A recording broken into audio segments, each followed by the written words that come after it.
Okay, folks, here we are in beautiful Northwest Georgia. Northwest Georgia. What an interesting fireplace we have here. We'll be focusing in closer here. But I want to introduce you to someone that has made it possible for us to be here to share this with you. One of those fantastic artifacts that is strewn about our country that many people overlook, but that are simply rewarding in the history of our great nation. I want to introduce you, if I may, to Miss Jerry Allison. It's a pleasure having you, allowing us to come and nice meeting you, Dr. Murray. And I'm going to say Marie. Marie, yes. How are you? I'm fine, thank you. Now, Marie is one that called this to our attention, and that's how we find many of these things, is by you folks that watch, calling these to our attention whereby they can be shared. Jerry, tell me a little bit about how old approximately is this chimney, and can you give me just a little history on it? Well, Dr. Murray, I really don't know, except this was built during the Civil War. Mm-hmm. And my mother-in-law, father-in-law bought this property back in 1963 or 64. Mm-hmm. And, of course, this was an old log house. They tore the house down and left the chimney. The chimney was built with slaves. Well. So that's, I imagine that was what, during the 1800s? Back in the 1800s, yeah. Then. Uh-huh. And so not very long ago, I had the house painted. Mm-hmm. And the chimney was covered in this. What is that? I don't know what. There was moss and of course, I had the people that was painting the house to clean the chimney. And I was sitting out here one day, Maria and I was, and we looked and we noticed all this writing on the chimney. It was cleaned with, of course, with lye or something like that. And so that's when Marie got in touch with you. Well, fantastic. Marie, we thank you for doing that. When you first saw it, were you curious to what came to your mind? Immediately after watching so many of your documentaries, of course, just the straight lines, I said, oh, that's ogham of some kind. I had no idea. And she said, well, it's not. I said, I know it is. And I said, I'm going to write Dr. Murray and send pictures of it and see if he can tell us. It really fascinated me. Well, because I watched so many documentaries of yours. Wow. I knew it was something. Well, great. Now, we're going to zoom in. Again, thank you so much. Do you have something else you'd like to share with us? No, I think that's about all. I haven't been down here but about 6 years, and, of course, Marie knows more about the history of Rising Pond than I do. Okay. Well, thank you all very much. Okay. We're going to focus in on the stone here now. Okay, Dr. Murray. Thank you. This is one of the most unusual stones. Now, you must remember this was no doubt at one time one solid slab. And this one solid slab has been cut up into blocks, and therefore probably the overall message will no doubt perhaps is lost. But the idea is, who did it? I can see signs that could be some ancient Greek here, and it's an interesting thing. One of the things when I first received the pictures, and we'll have a focus in on this, which it's probably not English, but there's a perfect YH here, just in English. Now, out of all the writings, that would be very curious, but it is almost like a signature here on the stone. Now, as we sweep this stone, as you can see, there are markings on almost every stone. So I'm going to have the camera move in and do some close-ups, whereby you are going to have a chance, an opportunity to observe some of this yourself. Now, there is no stem line, and they were carved. They were carved not by percussion, but it would seem by a sharp object. Now, inasmuch as this was cleaned very recently with acid, you're going to see that some of the stones did not purge as well as others. And the ones that the acid really affected even look almost new. But that's what acid does. And, of course, had it not been for the acid, I want to say for those critics, we would have never found the marks in the first place. So there they are, call to our attention. We're going to move in and do some close-ups now.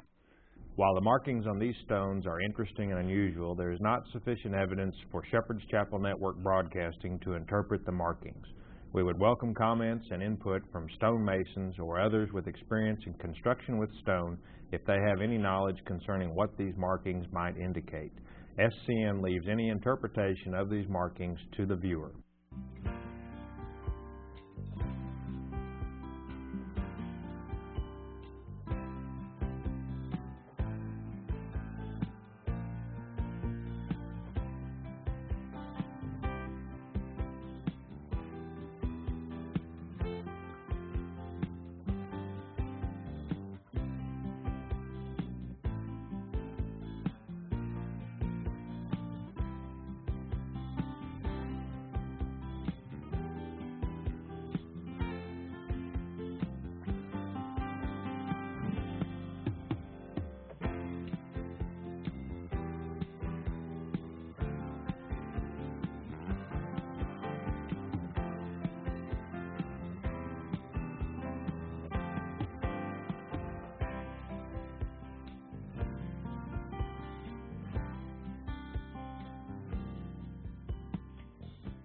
All right, Jerry, it's not unusual for old Southern homes to have their own cemeteries. In the yard. Uh-huh. Right. No.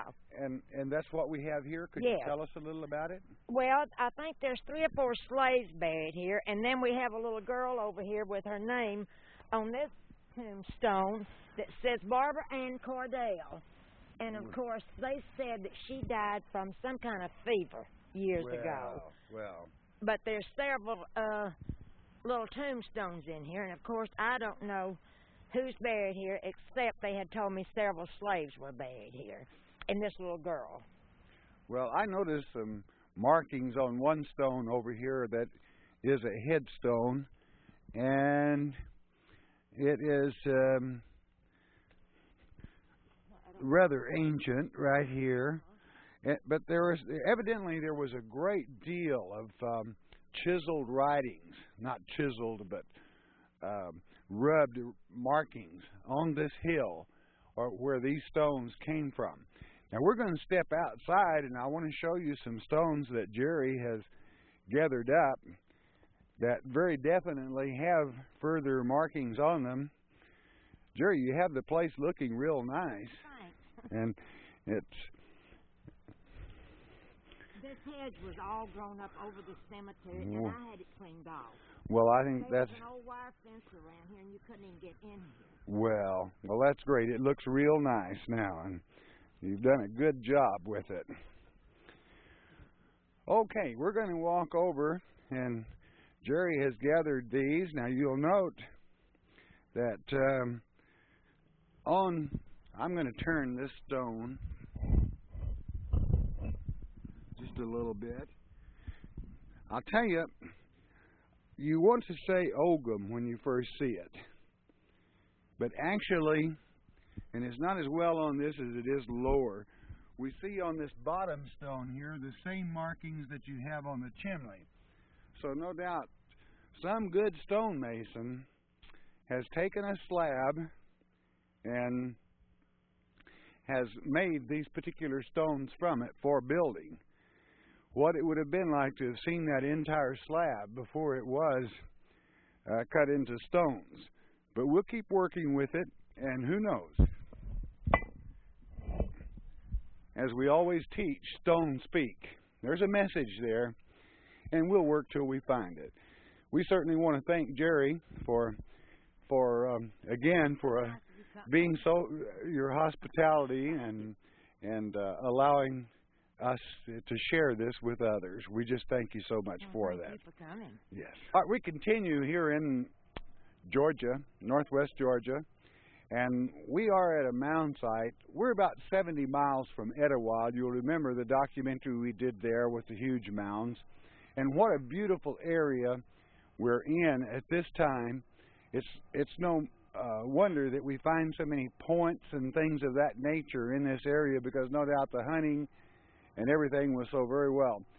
But it gives me pleasure to introduce to you someone that was present when digs took place at these particular mounds that we're standing on, and we'll be sharing some of the artifacts, but I just want you to hear from an eyewitness, his description, perhaps of the dig, and of what was before some of this got mislaid just a little bit, we'll say. So, Ken Pennington, bless you. It's good to have you with us today. Thank you for having me. Share with us, if you would, your dig here and the name of the mounds, and just fill us in, if you would. Okay, now I'll try to do this. The things that actually happen and the way I remember them don't always work out. So, but the mounds were known to the early Cherokees that moved into this area, but they couldn't tell who had constructed them. So when the first Europeans or white settlers moved into the area, they asked the Cherokee Indians that was living here about the mounds, and they said they had no idea who built them. So the mounds were known for at least 150 years. I think the house that's just up on the hill behind the camera there was constructed in 1835, and this was a part of the Cherokee Nation until about 1838-39. Anyway, the mounds was known, and over the years different local people would come and dig into them trying to recover lost Indian treasures. In the early 1970s, I had the chance to become well acquainted with a young amateur archaeologist that was very knowledgeable about the history of the Indians in this area as well as in the Ohio River Valley. And when I described the kinds of mounds that were known to exist here on this hill behind us, or this little rise, he said that he thought that those sounded like part of the Hopewell Adena type culture that's basically in the Ohio River Valley and up in Illinois. So he asked me could I show him the mounds, and we could try at least to determine if they were worth looking into. Maybe they would be Hopewellian mounds. So I brought him down here, and we looked, and he agreed that probably they were of Hopewell Adena origin, and so we thought we would try to maybe dig into them at some point and see what kind of material would be found in them. So the owner of the property, Mr. James C. Weiss, graciously gave us permission to come down and do a test excavation. But one of the young men that was with us had some friends that were local pot hunters, and before we could get our plans organized and get started on our initial investigation, he had told his friends that Mr. Weiss had given us permission, and so his friends came down the very next weekend and dug into the base of what later was named Mound C, which I would be standing just at the outer or southwest edge of. And they immediately, once they got down into the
Dramatic video, the end of a dangerous police pursuit is caught on surveillance cameras in Garden Grove.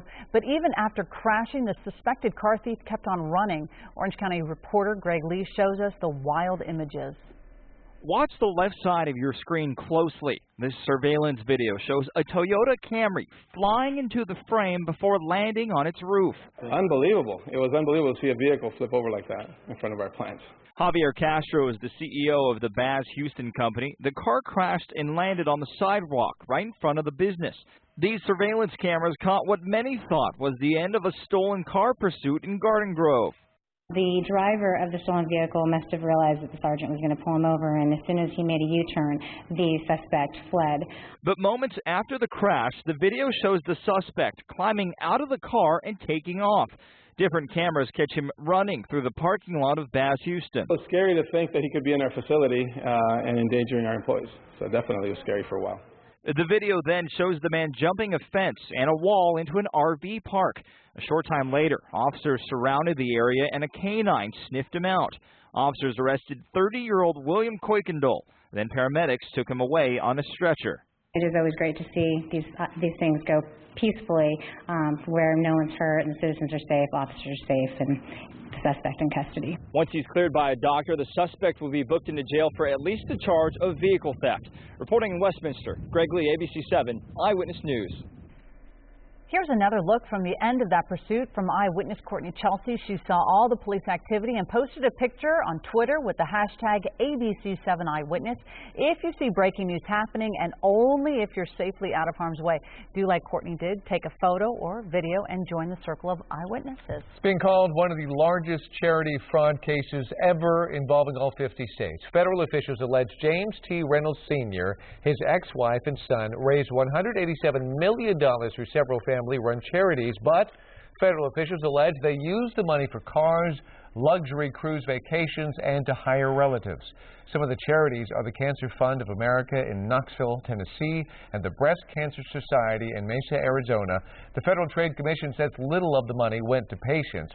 A settlement agreement bans the three from fundraising and shut down their organization. Dwayne "The Rock" Johnson was immortalized today in Hollywood. Johnson got to put his hands and footprints in the cement at the TCL Chinese Theater. The celebration comes just days before the opening of his new movie, San Andreas. Johnson's family, friends, and some of his co-stars were on hand to share the special honor. This is it's so humbling and so moving and so touching, and it's such a cool thing for this in my life. Johnson says he was inspired to be an action star by Indiana Jones when he was 8 years old. You guys do it? Can you do it? The eyebrow. He does the eyebrow thing. I cannot do that. My little children can do it. My husband can. I cannot do the one eyebrow. I guess it works for him. Yeah. And it kind of not so much for you, Jonathan. We didn't. It just makes me look even weirder. You know what? You know what's weird is that we have more rain chances in the forecast. It has just been strange that we've had system after system when, and we're not complaining. Just normally it's earlier during the winter that happens. Hey, whatever. We'll take it. Yeah, we'll take it. Good job, Mother Nature, but you could do better. Remember that? That was my new. We'll take it. Okay. He has no idea what I'm talking about. Big Bear time lapse, a beautiful shot. Check it out. From earlier today, some of those clouds creating some nice images there. A little bit of nice colors there. Looks like a little bit. What do you call that? Magenta? Maybe a little bit. That's my favorite word. David says that's my favorite word. I'm Megan Up for 7000 HD. We're dry at the moment, but we might have some rain on the radar scope as we head into the Thursday, but really Friday time frame, but late Thursday, maybe some drizzle developing. Today's highs were just fantastic. 76 in Riverside, 72 Pasadena, mid-70s there in Anaheim. Lake Arrowhead, UCLA, you guys were stuck in the 60s. Cool, but nice. Very similar to what you had yesterday. 61 right now at the coast as we were looking at Laguna Beach. Some light breezes out of the west. And if you were watching yesterday, this time last night, you saw numbers very close to this. 66 again in Long Beach, but 59 San Clemente, and we're at 65 in Burbank, 62 Oxnard.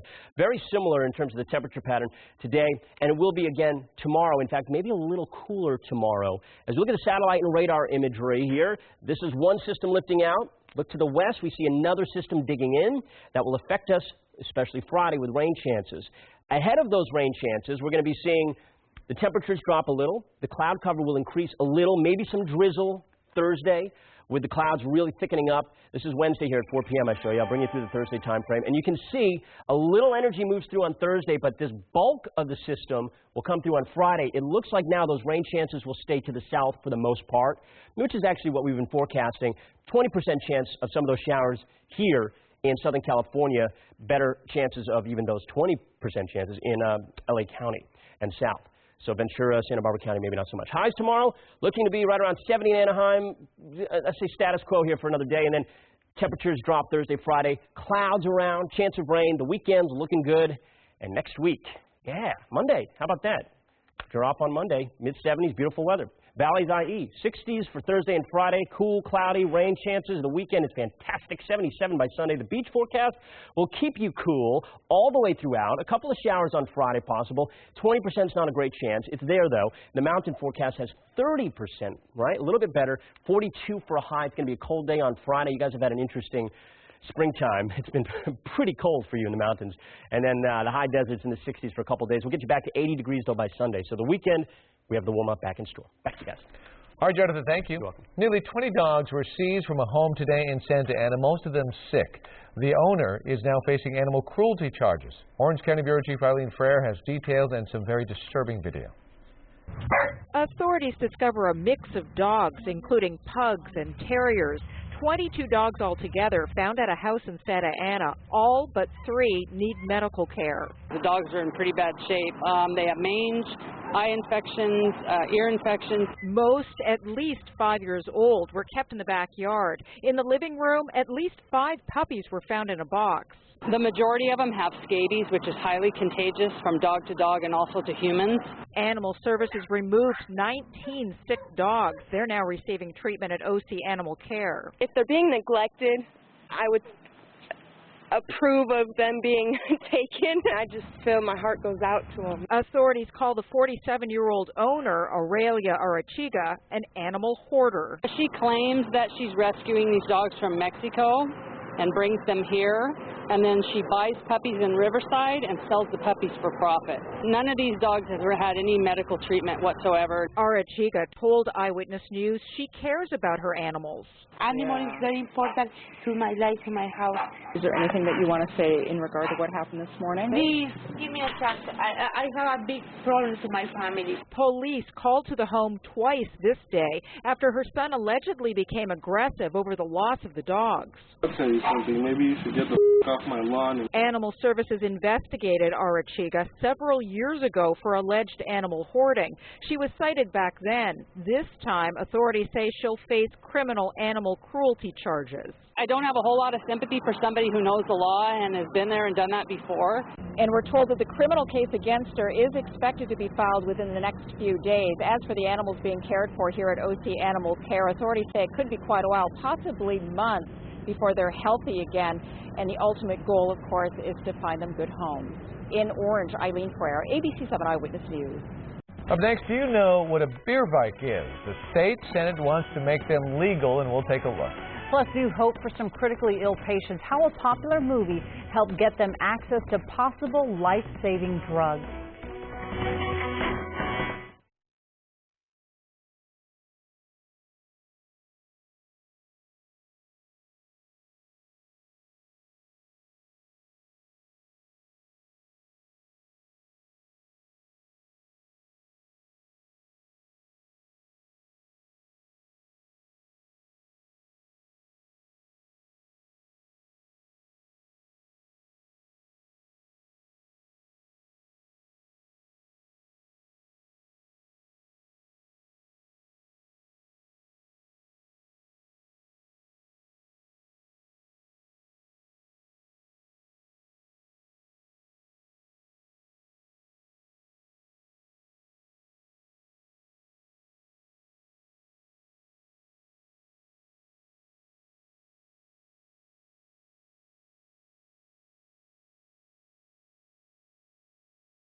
We have some breaking news right now out of Studio City, a major crash involving 7 vehicles. Let's go to Air 7 HD and Bill Thomas. Bill? Yeah, 4 of those cars off to your left, a few more in the middle of the intersection. This is right in the middle of the San Fernando Valley. More park at Whitsett in Studio City. A total of 7 cars involved. That one totally destroyed. And off to your right, you'll see several more cars involved in the crash. That one right in the middle of your screen with a great deal of front-end damage as well. One person treated by firefighters, hospitalized this afternoon. The investigation into the cause of the crash, that's underway right now. You see LAPD officers in the middle of your screen with traffic control. Here's what's blocked. North and southbound Whitsett, you can't make it through. And eastbound Moore Park is taken away. Westbound partially open. Reporting live from Air 7 HD. I'm Bill Thomas, ABC7 Eyewitness News. All right, Bill, thank you. The State Assembly has passed a so-called right to try law that would give terminally ill patients access to experimental drugs. The legislation would allow patients who've exhausted all other treatment options to request medication not approved by state or federal regulators. The difficulty of getting experimental medicine was highlighted in the Oscar-winning film Dallas Buyers Club, which told the true story of an HIV patient who provided non-FDA approved medicine from Mexico to patients dying of AIDS. Some medical groups oppose the right to try legislation, saying it could hurt the development of new drugs and the experimental medication may actually harm more patients than it helps. We are updating the evening's top stories next here at 7:30. Including the new federal civil rights lawsuit filed over this incident in Venice. The video shows officers tasing a homeless man. And tens of thousands of emails from former Secretary of State Hillary Clinton will be released to the public. Why it could take months.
Live from ABC7, this is Eyewitness News at 7:30 p.m.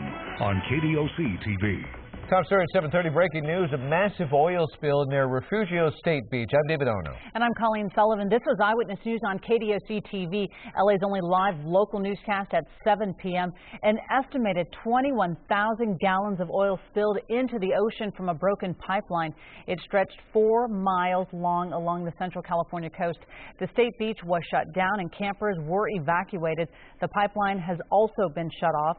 The Coast Guard, Santa Barbara County officials, and state park officials have begun cleaning up the spill. They say it could take up to 4 days. So far, there have been no reports of any harm to wildlife. The Los Angeles City Council has voted to raise the minimum wage. Wages will gradually be increased from $9 an hour to $15 an hour by the year 2020. Business groups oppose the increase, saying it would hurt small companies and force layoffs or price increases. But union and labor groups say workers simply can't live on the current wage. The city attorney's office must now draft an ordinance that will still need final approval from the council. An attorney for a transient who says he was beaten by police at Venice Beach has filed a federal lawsuit against the LAPD. Eyewitness News reporter Leo Stallworth talked with the man's sister, who says officers used excessive force. I don't want what happened to my brother to be swept under the carpet or hidden in a closet. Aurelia Battle is talking about an incident in Venice Beach last August that was caught on video. The video showing LAPD officers tasing and arresting Battle's brother, Samuel Arrington, who is homeless. My client has a mental illness. Today, Arrington's attorney filed a federal civil rights lawsuit against the city and the officers involved. The suit claims Arrington's arrest in August is just one of several times LAPD has used excessive force when dealing with Arrington over the years. During a news conference announcing the lawsuit this morning, Arrington's attorney read a prepared statement on behalf of his client. As a result of their unnecessary and unjustified excessive force, I ended up in the hospital at least 5 times that I can remember. I am here because the City of Los Angeles and the LAPD need to treat mentally ill, homeless people better. The city is not commenting on the lawsuit, but LAPD Chief Charlie Beck says the arrest is under investigation. You know, that is another tragic incident, not necessarily of officers acting inappropriately, but officers being placed in an inappropriate position. Chief Beck says the officers involved in that arrest remain on the street, and they will stay on the job for now. The chief says he's concerned about the growing number of radio calls his officers are answering dealing with the mentally ill. Along with the Arrington case, police are still investigating the videotaped officer-involved fatal shooting of 25-year-old homeless man Brendan Glenn in Venice early this month. Friends say Glenn was mentally ill and suffered from substance abuse. Leo Stallworth, ABC7 Eyewitness News. A high-end call girl is sentenced to 6 years in prison in the overdose death of a Google executive aboard his yacht. Alex Tickleman pleaded guilty today to involuntary manslaughter and administering drugs. Investigators say she injected Forrest Hayes with heroin in November 2013 and then left without getting help as he lay unconscious on his yacht in the Santa Cruz Harbor. They say she even stepped right over his body. Tickleman's attorney says his client is relieved to have this behind her and is only expected to serve 3 years. A deadly house fire in Pinon Hills in San Bernardino County. An elderly wheelchair-bound man couldn't be saved. As Inland Empire reporter Leticia Juarez tells us, investigators are trying to figure out how this fire started. Siren signal help is on the way as fire consumes a Pinon Hills home. Matt Orozco says his sister woke to a loud sound at the back of the home late last night. And when she looked out in the back, saw the fire looking pretty intense, panicked obviously, and ran into the bedrooms to find both our aunt and my father. This morning, the Orozco family is devastated about the loss of their 82-year-old father, Alvino Orozco, who became trapped in the fire. Orozco says his sister got their great aunt out of the house, but when she went back for their dad, she was overcome by heavy smoke. She just had to make a very tough decision to get herself out of the house. San Bernardino County firefighters attempted to save Orozco and 5 of the family's dogs, but couldn't. It took crews over an hour to get the fire under control. Neighbors say the blaze was intense. It went up like in minutes. Within minutes it was blazing because I was out taking care of my dogs, and this huge fire just erupted. The family says their father was wheelchair-bound after recent back surgery. Other than mourning the loss of their mother this past December, they say Alvino enjoyed an active life. Matt Orozco says he and his family are now trying to cope with the loss of both parents in just 6 months. You almost hope that you just wake up, but you know, at some point we're gonna have to move forward, kind of cherish memories. While the Orozco family tells us they believe the fire started on the back porch, the fire department still has not determined the cause. Reporting from Pinon Hills, Leticia Juarez, ABC7 Eyewitness News. Well, tonight a local surgical team is back in Southern California after a mission of mercy to Nepal, treating the injured in that devastating earthquake. Dr. Steve Nelson and specialist Andrew Haglund saw the destruction in person. They were part of a 6-person orthopedic surgery team to travel from Loma Linda University Medical Center and help out in Nepal. They were both there when another big quake struck Nepal last week, and Nelson was in the middle of spine surgery. As the quake strengthened, I realized I better just get the screw inserted in there and focus on taking care of the patient. It wasn't an option to run out of the room or anything like that for myself or any of the staff that I was with. Both men say before the Nepal trip they didn't have their own quake emergency kits at home, but have since gotten them. Wow. Well, in Iraq, the Iraqi army is regrouping after losing the battle for the city of Ramadi. ISIS released videos showing their fighters hoisting their black flags in Ramadi, some 70 miles west of Baghdad. For months, Iraq's army has been trying to defend Ramadi with the help of U.S. airstrikes on ISIS targets. But over the weekend, truckloads of Iraqi troops fled the ISIS advance, and other Iraqi soldiers were rescued by helicopter. The U.S. is vowing to support Iraq's struggling army and to keep fighting ISIS extremists wherever they are. ISIL efforts to take over Ramadi is a setback, and we've been pretty candid about that. But I think this illustrates how important it is for us to maintain some perspective on this. We've had other periods of setback, too, that have been followed shortly by important progress. The White House says President Obama is in constant communication with his national security team about ways to tweak the U.S. strategy in Iraq. It's been nearly a month since presidential hopeful Hillary Clinton has taken questions from the media, and today she broke her press silence and responded to reporter questions about thousands of emails she wants released. ABC's Karen Travers reports. It's been 27 days since Hillary Clinton took questions from the media. But today in Iowa, she broke that streak. Okay, are you all ready? Tell me something I don't know.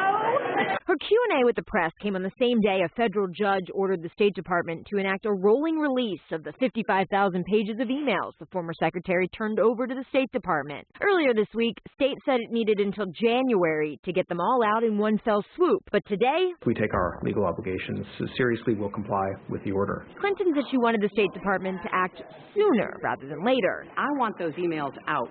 Nobody has a bigger interest in getting them released than I do. Anything that they might do to expedite that process, I heartily support. Clinton also addressed the recent news that she and her husband earned more than $25 million in the past year and a half, delivering more than 100 paid speeches. Well, obviously, Bill and I have been blessed, and we're very grateful for the opportunities that we had, but we've never forgotten where we came from. Clinton spoke after an event focused on small business, where she asked some questions, but mostly listened, all part of her strategy right now. Clinton's campaign is calculating that more bad things can happen than good things happening when she talks to the press. So she tries to avoid whenever possible. But it's not going unnoticed, and not just by the media. Other candidates are starting to make an issue out of it, and that could push the Clinton campaign to change strategy. Karen Travers, ABC News, Washington. Up next, meet one lucky guy. Never in my life that I would ever think that I would ever have that in my hands. Why you can say local lottery player Oscar Sosa really has luck on his side. Plus, the baby gorilla make the first public appearance, and why the zoo crew wishes mom would just lighten her grip just a little bit. Guy Oscar was buddies, right? All right, forecast is coming up. Got some rain in your 7 days. Stick around. Oscar.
You can call Oscar Sosa a lucky man. The retired postal worker wins the lottery twice. First, he won a scratch-off ticket. He used some of the money to buy more tickets, and then he hit an even bigger jackpot. Orange County Eyewitness News reporter Greg Lee caught up with a new millionaire. Oscar Sosa knows something about the lottery. The Huntington Beach resident has tested his luck every week since 1986. After playing a $20 scratcher ticket in April, he couldn't believe his eyes. It was $1,000 each on each one, so it was $25,000, which it is a lot of money. Sosa won $25,000, and if you thought he'd walk away, you're wrong. He took $200 from his winnings and searched for a lucky place to buy more tickets. He found this small smoke shop in Fountain Valley. The owner says his customers win all the time. 500 or 100 every day. Every day. Sosa bought 10 of these, 50 times the cash tickets. On the 9th one, a surprise he'll never forget. He scratched the matching number to the $1 million prize. Never in my life that I would ever think that I would ever have that in my hands. It's unbelievable. Sosa just retired 2 weeks ago after 30 years with the Postal Service. He says he'll talk to a financial advisor about his winnings after he makes a small purchase. I've always wanted the H3 Hummer. And if you thought he was done playing, think again. If I get lucky again, I doubt that I will, but, never say never. Greg Lee, ABC7, Eyewitness News. A baby gorilla has made an impressive first appearance at the zoo in Sydney, Australia. It was born just last week. Oh, so cute. The sex has not yet been determined because mom has kept a tight hold on her little one since birth. The newborn is the second to be born at the Sydney Zoo in a year. Zookeepers are especially excited because gorillas are facing increasing threats in the wild. Don't blame her for holding on so tight. I feel like I just kind of let go at 3 months. So, that's just precious. Keep that little thing safe. Yeah. We'll figure it out eventually. Exactly. Could we see some showers ahead of the weekend? Jonathan's forecast is coming up next. Plus, the Lakers' future hinged a lot on tonight's NBA draft lottery. We're going to tell you where the purple and gold will draft later in sports. I meet a little boy with a big heart. How his simple request for a stranger is touching so many people around the world.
Apparently, state lawmakers want to make your bar crawl more fun. The state Senate has just passed a bill to legalize so-called beer bikes.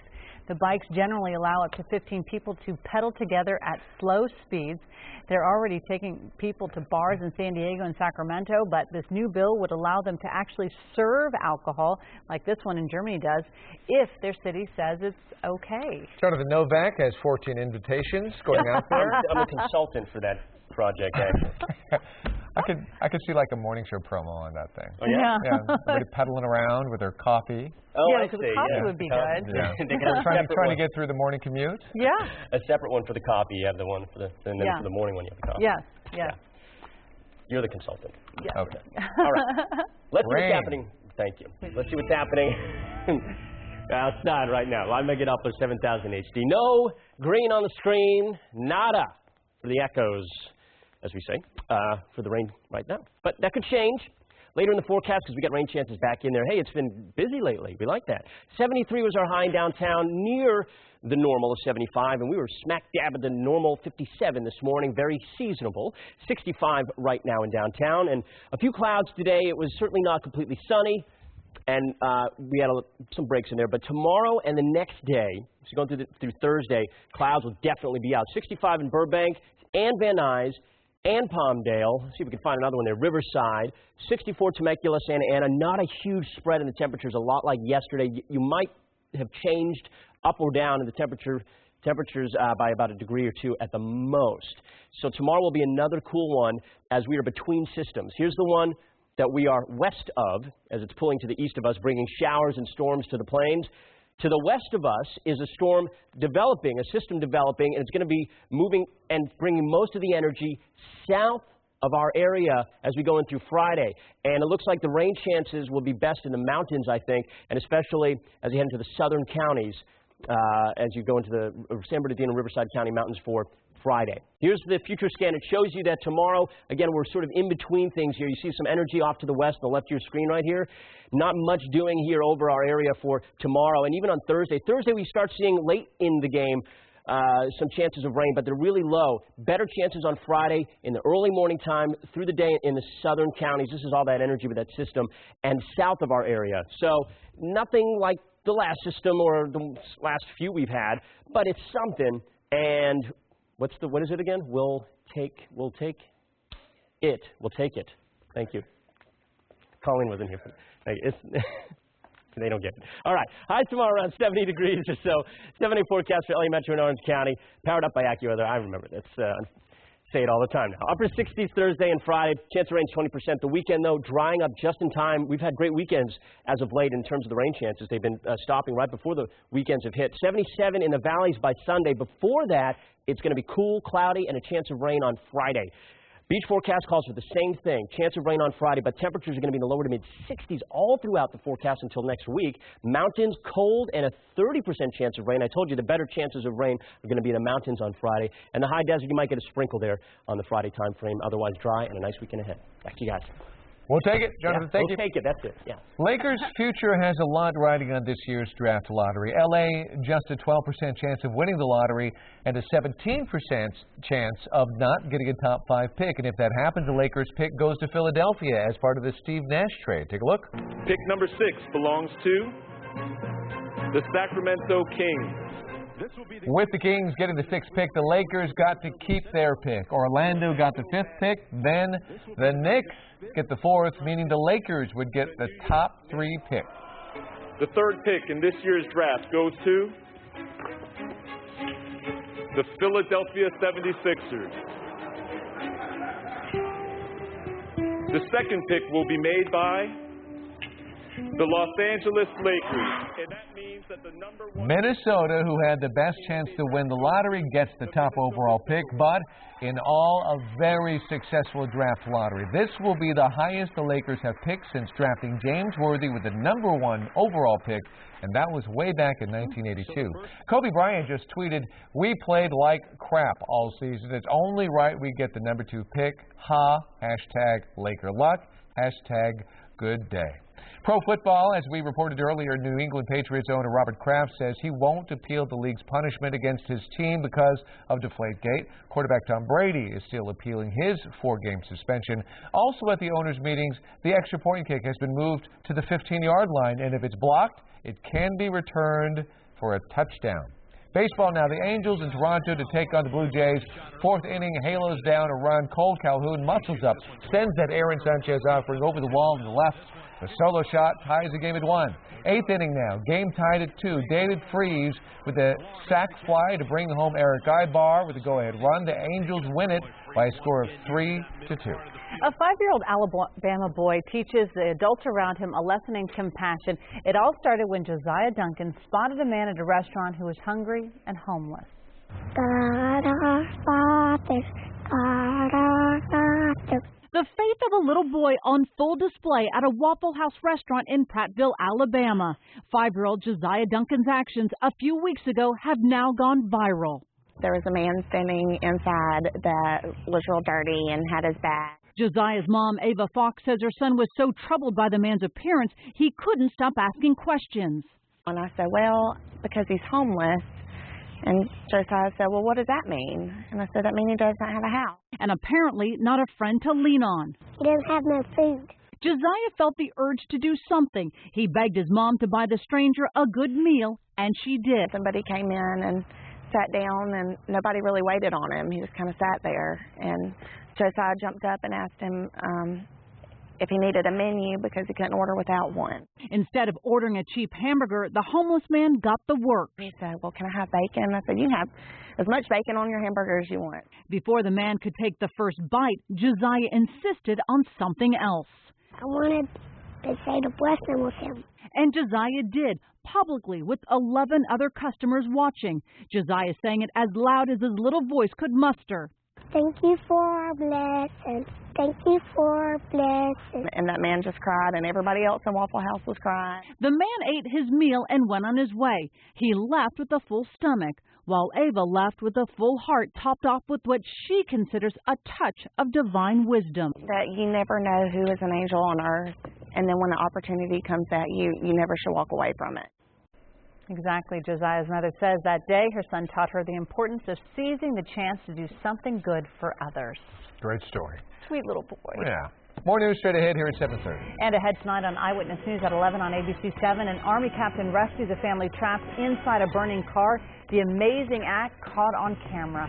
Plus, we will have your exclusive backstage pass for the finale of Dancing with the Stars. We will have your first interview with the new winner. These stories and all the late breaking news on Southern California's #1 late newscast, Eyewitness News at 11 on ABC7.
No, this is not a traffic jam. It's a ram jam. Dozens of sheep trotting down a street in Venice. There's even a goat and donkey in the mix. You can try to take a look. A few of the sheep stopped at a hedge for a bite to eat, but the shepherd and helpful dogs were not far behind, yelling at them to keep on going. Quite a sight. Thanks for joining us for Eyewitness News at 7:30 on KDOC TV.